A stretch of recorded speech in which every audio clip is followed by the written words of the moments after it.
Alright, what's good Twitch and what's good YouTube? Yeah guys, I was literally about to hop into some online matches and then I saw on Discord my buddy Luigi posted the Tekken 8 patch notes have dropped. So I'm gonna go over them, give you guys my thoughts and opinions, and yeah, keep in mind I'm a lowly Tekken king, but I feel like I have a pretty decent grasp of how the game is right now. And I'm kind of interested to see what they have in these notes. So yeah, let's take a look. 8 update v1.10.1. English is here. Okay. Right, application date and time. So JST, that's Japan Standard Time, from around 7 on Tuesday, December 17th. Apply sequentially from around 11 on Monday, December 16th. PST from around 2 p.m. on Monday, December 16th. Okay, so yeah, so 2 p.m. PST is around 5 EST, I believe. So that already started, and it's going to go until 8 p.m. PST, which is around 11 Eastern Time. Okay, please note that the date and time may change without prior notice, of course. Impact of the update. The application of the update data will affect the following modes and features. So here's where we get into the nitty gritty of it. Okay, so downloaded replays, my replay and tips, replay data from before the update will no longer be playable. Okay, makes sense because they're going to be changing a lot of the things with the update, with the replay system. Online replay, all replay data from before the update will be deleted. Okay, from online replay. Super Ghost Battle / Ghost Match. I don't use this that often, but I feel like it might be useful for some training and helping with learning punishes and things like that. So the behavior and performance of characters after the update will be reflected in Ghost data. There will be no loss of data. The details of the update are as follows. Downloadable content, paid DLC. So playable character Clive Rossfield will be joining us.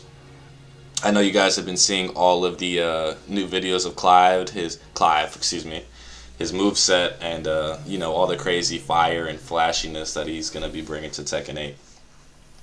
According to the devs, they put 4 to 5 more times the money into his graphics than the most graphic heavy Tekken character. So that's going to be exciting whenever he drops. And then Battle Stage Phoenix Gate. So we're actually getting this one along with the character this time.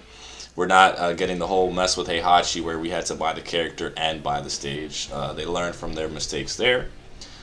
The above DLC is scheduled to be available on each platform store from the following times. Okay, here we have the times. And I'll have this linked in the description as well so that you guys can check it out. Yep, Clive's going to be available. Phoenix Gate are included. And the character year 1 pass. Okay, early access is available to holders of the playable character year 1 pass, included in the following products. So if you got any of these products and you're in the category of the year 1 pass, which means you'll get Clive early, I think with the stage as well. During general access, a bundle including both the playable character Clive and Battle Stage Phoenix Gate will also be available. Please check your platform store for details. Okay, Tekken Shop changes. Okay, achieve missions during the period to level up and earn various items. About the Tekken Fight Pass. In Premium, more items can be attained than in Free. And in Free, up to 100 Tekken coins can be earned. In addition to the 100 coins, in Free, Premium allows earning up to 600 coins for a total of 700 Tekken coins. I'll be honest, I don't really know too much about the Tekken coins other than you can buy customizable, add-ons to your characters and things of that nature. I have made some custom costumes, but I'm not super familiar with the Tekken shop. Okay, added a collaboration pack, Joshua Rossfield. An item pack containing items. Okay, so I'm assuming we got some clothing items from other characters in Final Fantasy, Joshua Rossfield and Jill Warwick, which is pretty cool. I personally never played Final Fantasy, but I know a lot of people that are big fans of it. So after that, let's see what else we have in here. Added damage value effects, free hit effect. I'm pretty sure that's like when you can customize how The effects come out when your character hits the other player. Pretty sure that's what that is. I'm sure there's some type of Final Fantasy collab that they have. Added combat Santa set, free avatar customization item set. I'm assuming that's like holiday costume items that you can just add on during this special holiday time. I'm assuming. The following specifications have been added from round 4, Tekken Fight Pass. Extended specific mission completion criteria to include Ghost Battle. Added bonus level, extra level unlocks upon reaching Fight Pass level 60. In bonus level, the following party effects can be obtained as additional rewards every 5 levels. Holographic art, Tekken, Tekken 2, etc., etc., etc. for all the Tekken games. Okay, for practice / versus mode, they added features to photo mode. Frame by frame advancement feature up to 60 frames. Wetness / grime adjustment feature. Expression and gaze direction change feature. So I just realized I was going to play some matches today, but I think the online matches may be down for right now for the maintenance. So yeah, I'll just go over this and then maybe hop on and lab some things and, you know, see how that goes. Added player search. Players can now search for other players via player search. That's pretty cool. I know you couldn't do that before, which is like a kind of like a quality of life thing, but the fact that they added it means that they're paying attention to us complaining, pretty much. Honestly, that should have been in the game on release, though, for sure. Okay, added 3 new face types and 1 new face contour option. I think it is cool that they're adding things to the customization menu, and they're giving us a lot more, because I do know in previous Tekken games you had more. There was a lot more you could do with the customization system, so I'm glad that they are paying attention to that as well.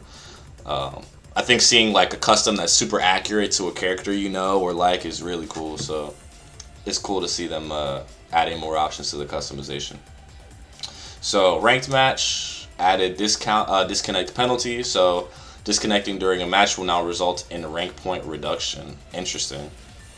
When rank points are reduced due to penalty, a notification will appear on the main menu screen. Okay, so disconnecting during a match, that's kind of controversial. I don't know how I feel about that one, simply because you could lose points from disconnecting from something that is going on with your opponent. So not sure how I feel about that one. We'll have to see how it works. Is it kind of like a rage art, or excuse me, is it kind of like a rage quit kind of thing where if they disconnect you get the points? Any disconnection in general? If you do the no contest button, if your opponent's connection sucks, do you lose points, etc., etc.? So we'll have to wait until that drops to actually see what's going on. Let's see, player match, added passcode hide function. Change default settings to hide passcode. Players can toggle passcode display by pressing L3 on the session screen. Okay. Replay, change replay playback specifications. For replays containing unknown downloadable content, players can now control owned characters. For replays containing... Oh, I see. So now, even if we don't have the character, even if we didn't buy Clive, we can still use him in the replay mode to lab against him. I think this is great, honestly. This is big ups to the Tekken dev team, because honestly, not having a character or having to buy a character just to lab them and figure out how they play kind of sucks, especially if you're competing, because that just means you have to buy everyone, right? Otherwise you won't know how to play against them. So it is cool that they're doing that. I think other fighting games should follow suit with that idea. I think it's really good. Okay, unknown downloadable content, characters cannot be controlled.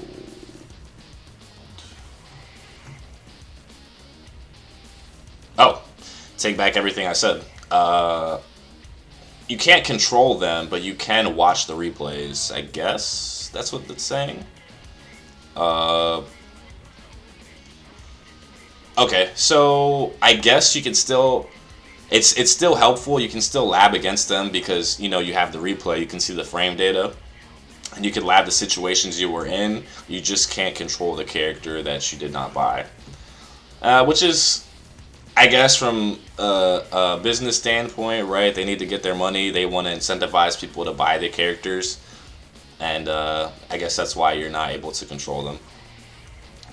Options, added favorite practice settings, added feature to save favorite practice settings and start practice immediately, skipping character and stage selection. This is really cool. It's always annoying when you have like certain practices that you like to do to warm up in training mode, and you have to configure all of those settings every single time you boot up training mode. That gets annoying. So it is cool that they added that favorite practice setting. Can be enabled and customized in player settings, favorite practice settings. Settings apply to practice, ranked match, quick match, and group match. So they apply to all modes. So if you're booting up ranked match and you're in practice mode, you can have your favorite practice settings. It's really cool. Changed special style UI display specifications. So you can now toggle opponents and own special style UI display separately. Okay. Toggles available in player settings, display opponents, special style UI. Okay. Oh, this is cool. So now, pretty much what this is saying is if your opponent uses the special style, you can toggle it off so that you don't see when they're using it, or you can have it on so that you do see it when they're using it. Honestly, in competitive Tekken, special style is not really used, like at all. So, I mean, this is a cool quality of life thing, right? But just like if you're at a higher level of playing Tekken, then this isn't really going to affect you as much. Okay, playable characters, behavior fixes, and performance adjustments for some characters. Okay, so this is the character portion of it. Okay. Adjustments have been made primarily to hitboxes and collision detection to address unintended behaviors. Improvements have been made to sound effects, voiceovers, and visual effects to enhance overall quality. Okay. So, I guess we'll just go one by one. I'll probably have the timestamps down there so that you can see where I'm at and follow along, or skip to wherever you want if you're just curious about your character. So, alright. So, regarding battle balance adjustments for the V1.10 update.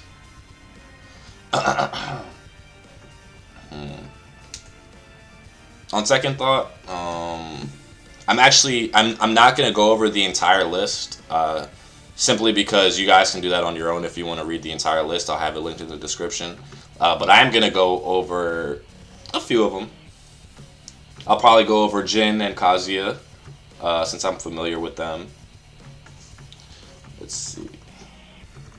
Oh wait. Oh, there's not that many character changes. Oh. Okay, I'll just go over them then. Alright, so regarding battle balance adjustments for the V1.10 update, adjustments have been made primarily to hitboxes and collision detection to address unintended behaviors. Improvements have been made to sound effects, voiceovers, and visual effects to enhance overall quality. So, Rage Art. The following characters' rage arts were dealing higher damage than intended compared to others when hitting after triggering a stage gimmick. This has been corrected to apply the intended damage scaling. Okay, so I guess they don't want your rage art to do crazy damage after you get, like a ground bounce or like a broken wall, etc. So Dragunov, Victor, and Safina, I didn't really pay attention to that. I didn't really notice that, but it is cool that they're being changed so that they have regular rage art damage after, breaking the wall or what have you. So, common stage secluded training ground. Okay, the issue where stage objects were appearing in front of the character in specific situations has been alleviated. Okay, that's cool. Just playing a game of Tekken against your opponent and you have random things popping up on you is never cool. So it's cool that they adjusted that.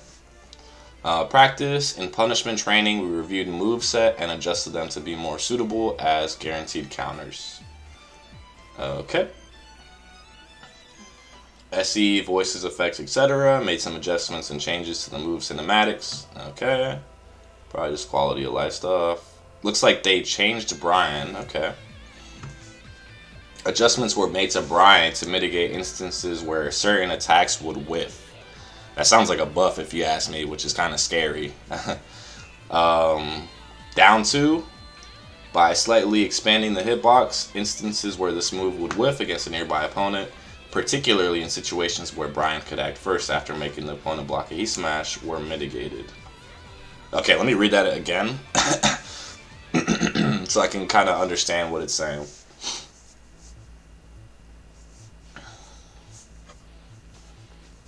Oh, okay. Pretty much they just improved the tracking on down 2. That's what it looks like to me. So, during Snake Eyes... what's that move? The hitbox of the 5th attack has been expanded to address situations where the opponent could evade the 5th attack under specific conditions. Okay. Seems like they just gave Brian some more tracking on his moves, I guess. Okay. I don't think he needed that, but whatever. Eddie, okay. In version 1.10, adjustments were made to Eddie to mitigate instances where certain attacks would whiff. Same thing, I guess. Probably just giving him different tracking buffs. So, down forward 1, the hitbox has been expanded upward, alleviating instances where the attack would miss in certain situations. Okay, so they gave him a little more tracking on his down forward 1. Probably so that he has some better poking tools and he's not just, big Tekken Eddie. Okay. The collision detection with the opponent has been adjusted to mitigate the issue of whiffing when used as a punishment after crouching to evade the opponent's high attack. Okay, so I guess Wall Rising 2, I'm not too sure about that, but it seems like there was some type of issue where it would whiff when it shouldn't, and I guess they adjusted that. Wow, Heihachi got the most changes out of everyone here, so let's see what he's got. Adjustments were made to Heihachi to mitigate instances where certain attacks would whiff. Okay, so everyone's just getting buffed, huh? Down forward 1+2. The collision detection with the opponent has been adjusted to mitigate the issue of some of the opponent's punishments after whiffing, after this move is blocked. Okay, collision detection adjusted, which means I guess people are going to get hit more. 3-2. Fixed an issue where the second hit would not occur in specific situations. Interesting. I didn't know about that one. Crouch dash 1 into down forward 1. The tracking performance was improved only when the opponent is in a down state to mitigate instances where follow-up attacks after a heat dash would whiff against certain characters. Okay. I'm sure Heihachi players are happy about these buffs for sure. So, forward 4-2, and then forward 4-2 with Warrior Instinct. Adjusted collision detection with the opponent to make it more difficult to slip under a floating opponent. Okay, cool. Jack 8. The collision detection with the wall has been adjusted to mitigate the issue of whiffing when attacking near the wall. That's the only change he got. Forward 1+2. Okay, I think Jack 8 is okay. Leroy, I think, could definitely use some buffs for sure. To ensure air combos can be initiated more consistently, the behavior when hitting the opponent's left side has been adjusted to match the behavior when hitting the right side. Okay, so it looks like on the left side, Leroy's down forward 1+2 would whiff more often than on the other side. Cool that they would change that. Forward 2, after hitting this move on the ground to perform a strike throw, if another throw landed immediately after and triggered a stage gimmick, the damage from the throw would sometimes not be applied. This has been corrected. Okay, quality of life thing. With the stage, bug fixes. Fixed a bug where difficulty was not correctly reflected in episode Unforgotten Echoes. Okay, story mode stuff.